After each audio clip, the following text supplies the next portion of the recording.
요즘 노인들은 종로 아지트 안 간다 다들 여기로 몰리는 이유. 은퇴하면 뭐하고 살지? 많은 분들이 은퇴를 앞두고 가장 먼저 떠올리는 고민이 이겁니다. 직장 다닐 땐 출근길, 회식, 업무 스트레스가 일상이었는데 막상 회사를 떠나고 나면 하루가 너무 길게 느껴집니다. 예전에는 종로 뒷골목의 장기판, 탁구장, 허름한 다방이 자연스러운 노인 아지트처럼 불렸습니다. 하지만 요즘은 풍경이 완전히 달라졌습니다. 노인들도 더 이상 좁은 공간에 모여 시간을 죽이는 게 아니라 새로운 삶을 찾아 여기저기로 움직이고 있거든요. 사실 노후의 질은 돈보다도 건강보다도 어떻게 시간을 보내느냐가 더 크게 좌우합니다. 내가 즐겁고 의미 있게 하루를 보내면 마음이 건강해지고 몸도 덩달아 살아나죠. 그래서 요즘 노년층이 몰리는 공간과 활동을 보면 은퇴 준비를 앞둔 사람들에게 많은 힌트를 줍니다. 단순히 어디에 간다, 무엇을 한다가 아니라 왜 거기로 가는가? 를 이해하면 우리도 노후 설계를 훨씬 더 지혜롭게 할 수 있습니다. 1. 이제는 종로 대신 문화센터 평생교육원으로 간다. 예전 세대는 노인정하면 장기 두고 뉴스 보며 하루 보내는 곳으로 생각했습니다. 하지만 지금 6070대는 다릅니다. 스마트폰으로 유튜브 보고 해외여행 다녀본 경험도 있고 자기계발 욕구가 강하죠.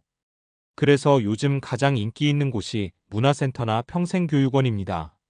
예를 들어 제 지인의 아버지는 65세 은퇴 후 1년 정도 집에서 무료하게 지내셨습니다. 그런데 우연히 아내 따라 백화점 문화센터의 기타 교실에 갔다가 인생이 바뀌었대요. 젊을 때 음악을 배우고 싶었지만 생계 때문에 못했던 걸 이제야 시작한 거죠. 매주 강습 듣고 집에서 연습하다 보니 소일거리 수준이 아니라 작은 공연까지 할 정도가 됐습니다. 덕분에 우울증 비슷한 기분이 싹 사라지고 오히려 손주들에게도 할아버지 멋있다는 소리를 듣는다고 합니다. 문화센터나 평생교육원은 단순히 취미를 배우는 게 아니라 새로운 정체성을 만드는 공간이 됩니다. 직장에서 부장님으로 불리던 사람이 여기서는 수강생 김 선생님으로 불리고 같이 배운 동료들과 어울리며 또 다른 인간관계를 맺습니다.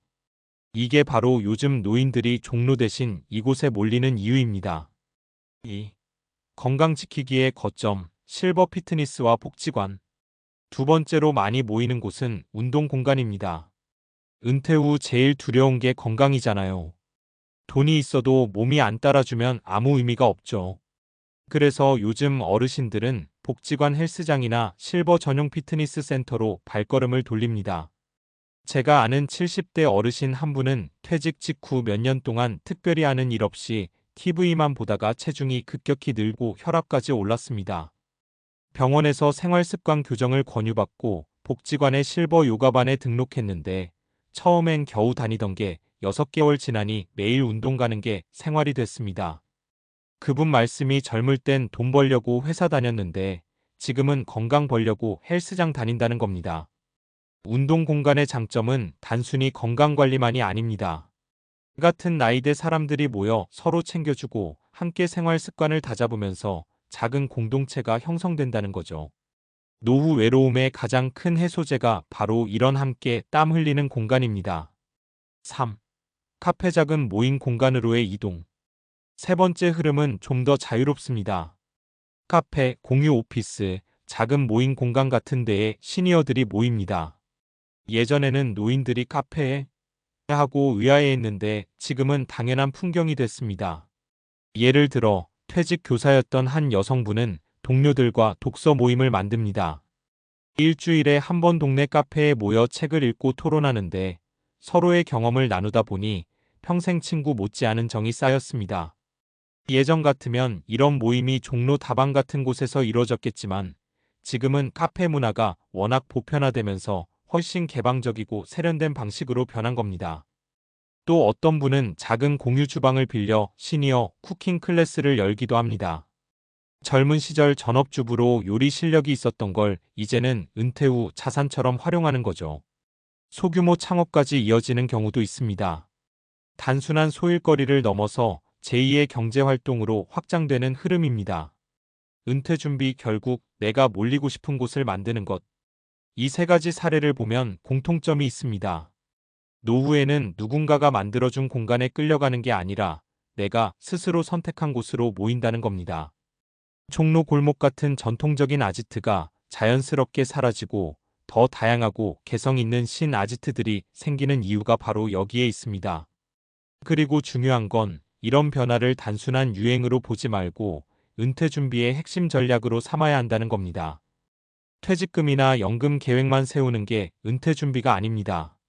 나는 은퇴 후 어떤 공간에서 누구와 시간을 보낼 것인가? 이 질문에 답하는 게 더 중요합니다. 마무리 지금부터 작은 실험을 해보자. 혹시 지금도 나중에 은퇴하면 그냥 집 근처 공원이나 다니지 하고 막연히 생각하신다면 한번 발걸음을 옮겨보세요. 가까운 문화센터 수업을 들어본다든지 복지관 운동 프로그램을 체험해본다든지 아니면 마음 맞는 사람과 작은 모임을 시작해보는 겁니다. 은퇴 후 삶은 갑자기 뿅 하고 나타나는 게 아니라 지금부터 하나씩 만들어가는 과정이니까요.